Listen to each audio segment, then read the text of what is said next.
Out Boy. We were getting to be, you know, as popular as we were ever going to be. That was the most money I've ever seen, I will ever see probably again in my life, was that. It was right then. Patrick's career hit a high note, but his personal life was falling apart. My girlfriend and I broke up, and we had a dog. Our dog got put to sleep. It was so sad. It was such a bummer, right? Bummer. Then more bad news. I get a call from management, and they're like, yeah, so, you know, tour's been great. Everything's been great. We're going to give you guys a break. And I was like, no, why don't we get in the studio? Why don't we get back on the road? Because right now I really could use it. But the tour did go on hiatus, and Patrick faced a new reality.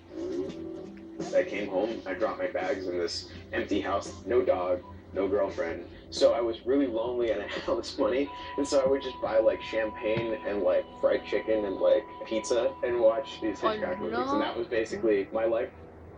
In just 3 months, the 5'4" singer gained 60 pounds, topping out at 185.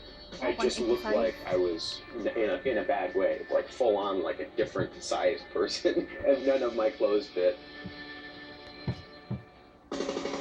Back on the road, Patrick's bandmate, Pete Wentz, was stunned by the transformation. He was so polite about it. He was trying to find a way to say it, but he's like, I think that shirt might have shrunk. You know, there's another shirt. I think you can borrow this shirt if you want. I think that shirt shrank a little bit. But the music critics weren't as tactful. In every record review, they would say something about the portly lead singer. So that was so frustrating to me. For the first time in his life, Stump was embarrassed by his size. Patrick tried hiding behind his wardrobe. I wore a lot of hoodies and, you know, scarves and things. Just anything I could feel, you know, I could feel like I wouldn't have to be in front of people. I just felt so, like I didn't want to be judged anymore. Stump wanted to lose the weight, but nothing he tried worked.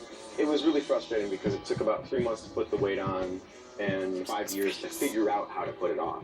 Finally, while touring Japan in 2009, Patrick had an aha moment at a fast food restaurant. I had a large appetite, so I ordered large. And it was the size of an American small, easily. And I looked around at everybody else in this restaurant, and everybody else was in really good shape. And everybody else is eating this junk food. It wasn't the quality of the food, it was the amount of the food they were eating. Patrick started cutting his portions in half, and the pounds disappeared. He dropped 60 in just 3 months. I told everybody on the bus, and they were like, cool, man. You know, but for me, it was really something to look in the mirror and be like, hey, you look good today. I never really experienced that. In 2011, Patrick went solo and released his debut album, Soul Punk. Wow! The slimmed-down singer traded his oversized hoodies for sleek custom suits. Instead of hiding behind the mic, the artist showed off center stage. I have the stamina now. I can do all the stuff I always wanted to do, you know, and not get winded. I get to play a trumpet and then go straight into singing and then into guitar. And I can run around, I can play drums in the middle of the set. I can sing and play drums, which is cool. All of that used to take a lot out of me, you know, but now it's like, whatever. The newly minted solo artist has a new outlook on life. This city is my city. Wow. I will never be the most confident guy in the world, but I at least know as a musician now that I can hold my head high when I'm doing my stuff.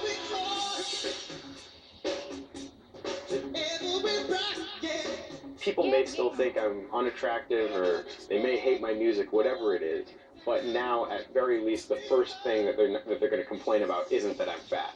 Ladies and gentlemen, Mr. Patrick Stump!